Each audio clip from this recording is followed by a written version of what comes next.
Hello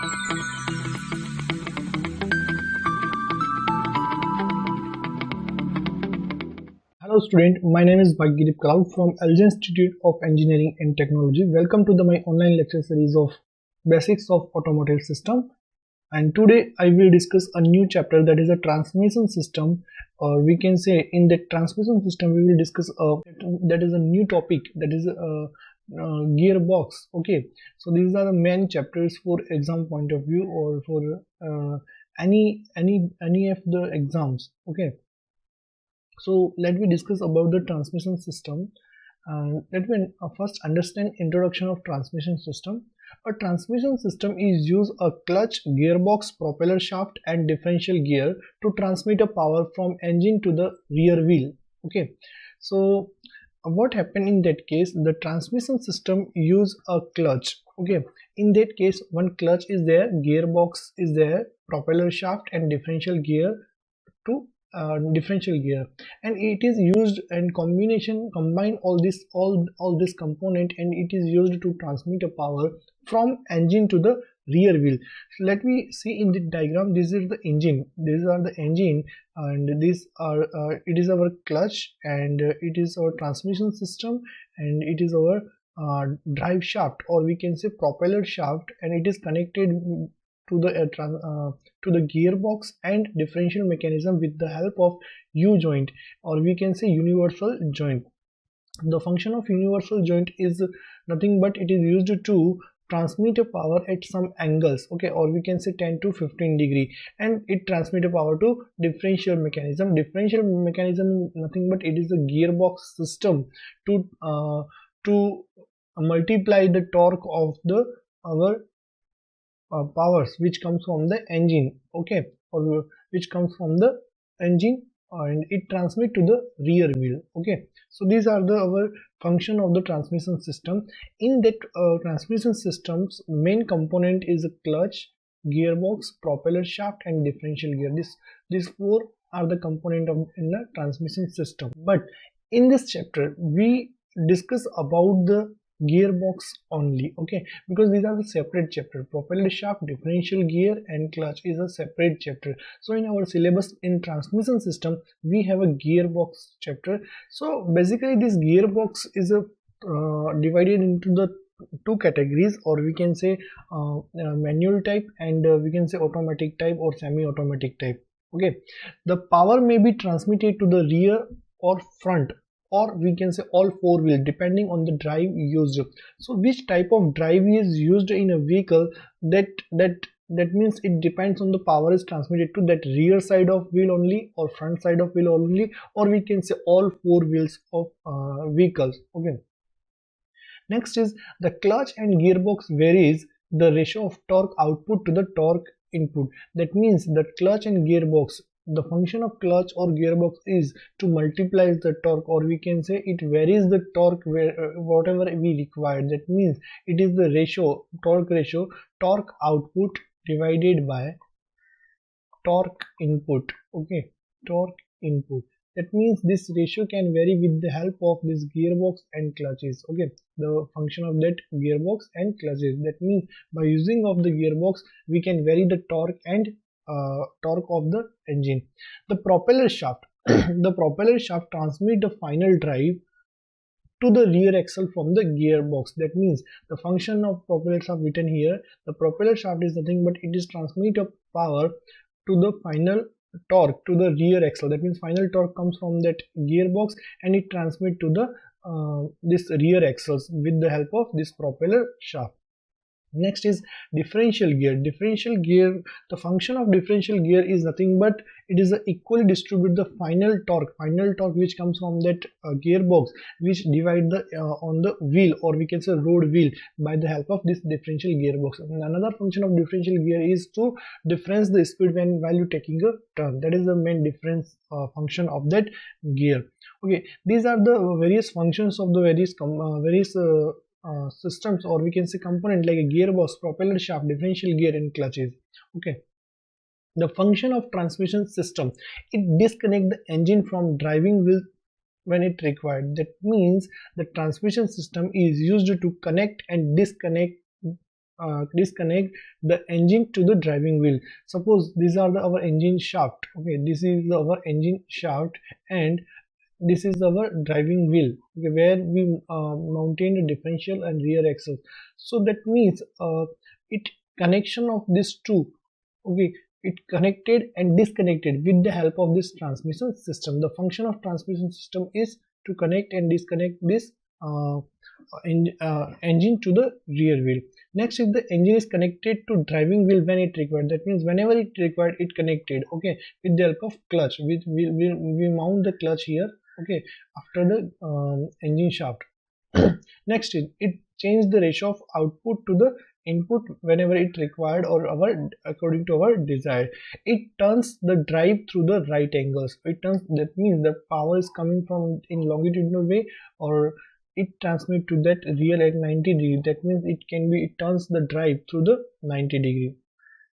A means to back the car by reversing the direction of rotation of the drive is also provided by the transmission system. That means nothing but the meaning is that whenever you require the vehicle to reverse direction or so that it provided by the direction of rotation of drive in a reverse, okay, so that your vehicle can be move in a reverse direction. That is the function of the transmission system.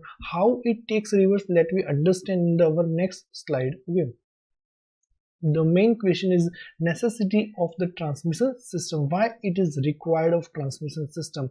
The variation of resistance to the vehicle motion at various speed.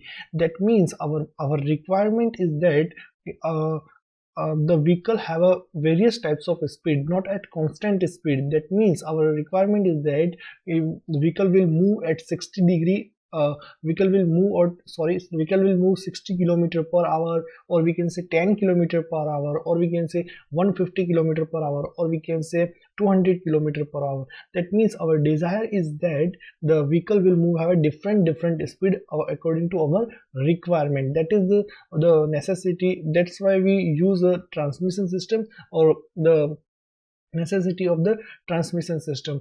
So with the help of this transmission system, we can achieve the various types of speed in our vehicle. Next is variation of the tractive effort of the vehicle available at various speed.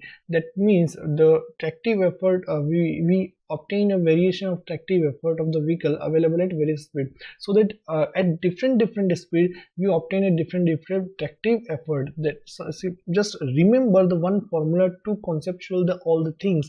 Power is nothing but is equals to 2 pi nt by 60, or we can say omega into t. That is the power. Okay, so torque, this is nothing but torque, and this is rpm, and this is the power.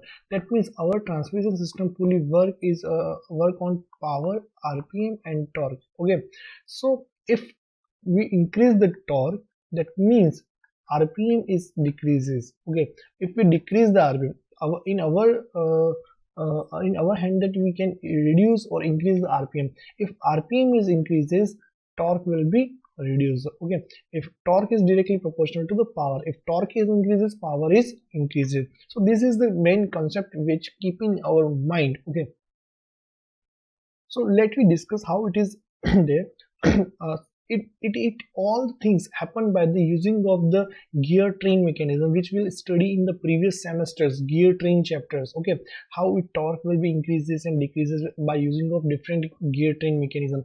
We have four types of gear train mechanism: simply gear train mechanism, compound gear train, reverted gear train, or we can say epicyclic gear train.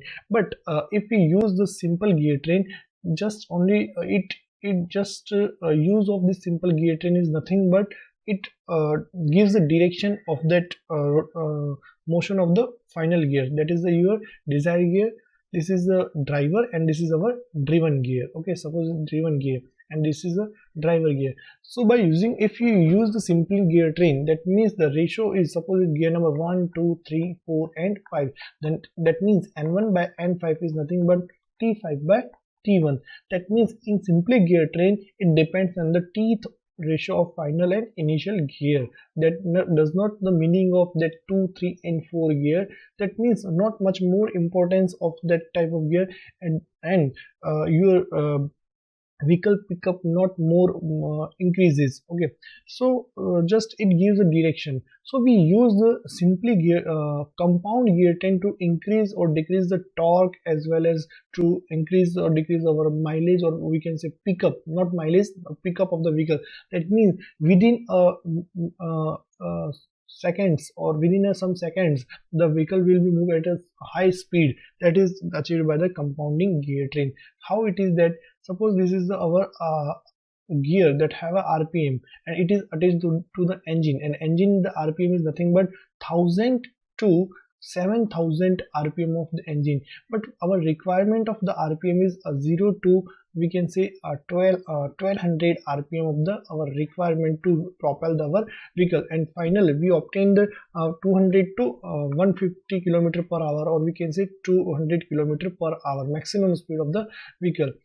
Suppose this is transmit to the our another gear. Okay, and over which over this shaft we have another one more gear, and it is connected to here, big larger gear which have a more teeth, and this have a smaller teeth, or we can say small teeth. Okay, and it is transmit to again the another gear which is known as our final or driven gear. So the power is transmitted to this one with the help of this compounding, by using of compounding. So we will obtain this concept, we will obtain a different speeds and torque and etc, whatever we required. So compounding is a very important, and transmission system is used many more cases, like in our lathe machine and etc. Okay, this the necessity of that transmission system.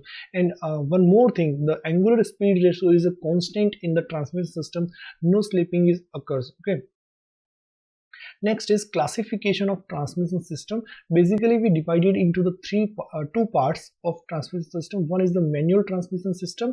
Okay, one is a manual transmission system, and another is a automatic transmission system. Okay, so exam point of view, the manual transmission system is much more important, and in automatic one important topic, that is a torque converter and CVT. Okay, CVT is a very important topics for automatic transmission system. Continuous variable timing or transmission system. Continuous variable transmission system is a very important topic.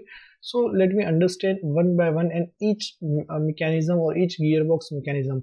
So in manual transmission system we have a sliding mesh gearbox, constant mesh gearbox, and synchro mesh gearbox. Okay, three types of manual transmission system. But in automatic transmission system, overdrive. Okay, in overdrive we call it as a semi-automatic drive system, and fully automatic, in which we have a three types: epicyclic gearbox, freewheeling unit, and torque converter, and another is a CVT, continuous variable transmission system. These are the classification of transmission system. So just you keep in your mind how to increase and decrease the torque and RPM of the vehicle by using of gearbox. Okay, so you first prerequisite chapter is the gear train in previous semester to understand this all the topics. Okay, so gear, what is the gear ratio and gear train module, always same for two meshing gears. Okay, gear ratio is nothing but your requirement speed. Okay, gear ratio is nothing but driver upon driven. G is equal T driver. Okay, teeth of driver divided by teeth of driven, that is the gear ratio of the whatever you require the gear ratio. It depends totally transmission system in the gear ratio, that is depends on the speed, because T is linked with the speed. Okay, so these are the classification of our transmission system. Okay, just remember, in our next video lecture we will discuss about the sliding mesh gearbox and constant mesh gearbox and synchro mesh gearbox. Okay, thank you so much.